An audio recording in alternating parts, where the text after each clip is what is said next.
Brief History of Tungning Kingdom, Taiwan, 1662 to 1683. In 1618, a former Ming vassal named Nurhaci declared war, listing 7 grievances against the empire. Internal decay invited chaos.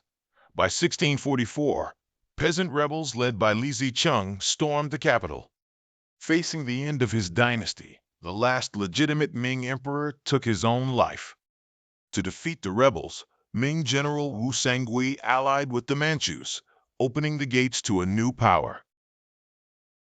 Loyalists fled south, crowning pretender emperors to keep the Ming flame alive. The maritime defense fell to the Zheng family, whose naval fleets controlled the southeastern seas. For his loyalty, Zheng Chenggong was granted the imperial surname, becoming known to history as Koxinga. To starve Koxinga's resistance, the Qing court ordered all coastal populations to move 10 miles inland. After a disastrous failure to retake Nanjing in 1659, Koxinga's mainland position became untenable. Intercepted letters revealed the Qing's fear of Koxinga's invincible naval force. A man named He Bin provided Koxinga with the key to survival, a secret map of Taiwan. In March 1661, Koxinga led his fleet across the strait to carve out a new kingdom. The fleet entered a shallow waterway the Dutch believed was impassable. Over 20,000 men landed on the Sockham shore, outnumbering the Dutch garrison. Fort Preventia fell quickly, leaving only the mighty castle Zealandia to resist.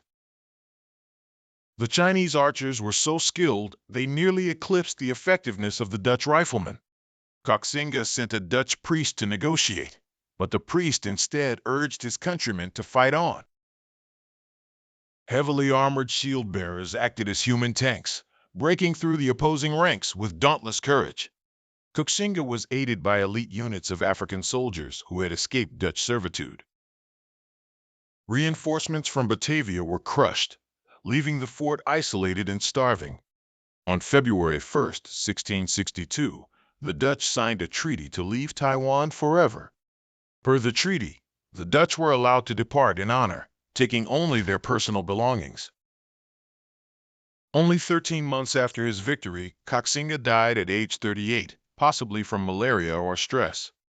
A succession struggle ended with Zheng Jing taking the throne of a new maritime state. Zheng Jing moved away from the idea of Taiwan as a mere temporary base, renaming it the Kingdom of Tungning. Chief advisor Chen Yonghua became the architect of the kingdom's stability and growth. To preserve Han identity, they built the first Confucian temple and school system in Taiwan. Through the Tuntian system, soldiers doubled as farmers to ensure the kingdom's food security. Land ownership was strictly regulated to support the treasury and the military. Expansion led to fierce conflicts with indigenous tribes who resisted the loss of their lands.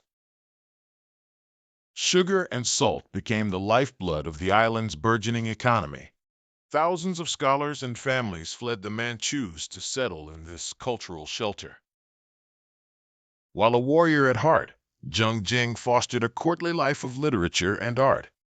In Tungning, the customs and dress of the fallen Ming were kept alive. Tainan became a vital hub where silver and trade goods from across Asia met. For nearly 2 decades, Tungning stood as an independent bastion of Han Chinese rule. The Zheng Maritime Network dominated regional trade routes from Japan to Southeast Asia.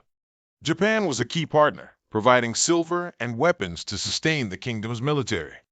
Advisors like Samuel Barron bridged the gap between European interests and East Asian markets. In 1672, the English East India Company established a factory in Taiwan to bypass the Qing. The English provided cannons and military training in exchange for tea and silk. Tungning functioned as a crucial intermediary in the global silk-for-silver exchange. Silver from Spanish America flowed through Manila to reach the ports of Tungning.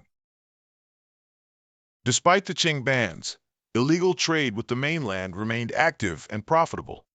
Taiwanese tea began its journey to become a staple in Western households. The very name tea reflects the Hokkien roots of the traders in southern Fujian and Taiwan. The Zheng family's trade monopoly ensured they remained the wealthiest entity in the region. For a brief window, Taiwan was at the center of the world's commercial stage.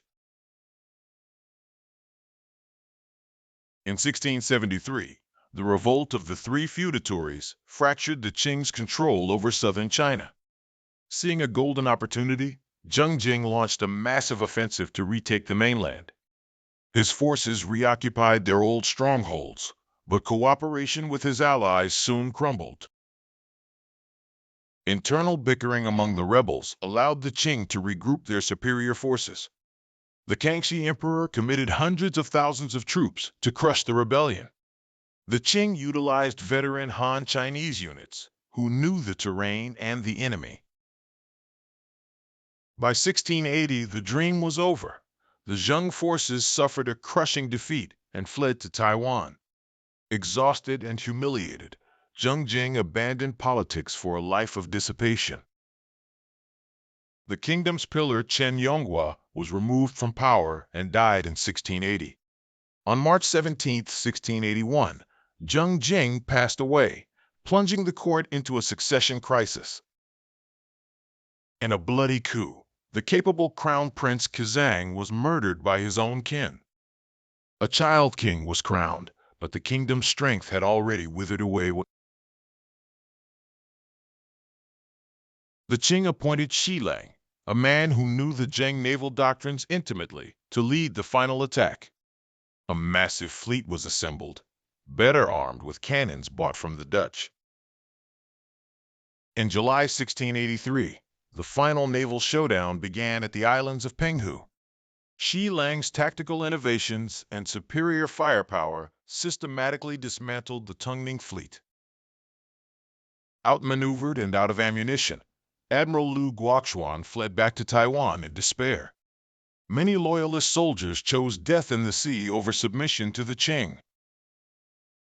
With the fall of Penghu, the island of Taiwan lay completely defenseless. In September 1683, the kingdom of Tungning formally surrendered to the Qing dynasty. The symbolic submission was complete. The people of Taiwan were forced to adopt the Manchu queue. The last king was taken to the capital as a mark of clemency, his life spared but his power gone. Seeing its strategic and economic potential, Shi Lang persuaded the Qing to keep and annex the island. Though the kingdom fell, the legacy of Koxinga remains a central pillar of Taiwan's identity.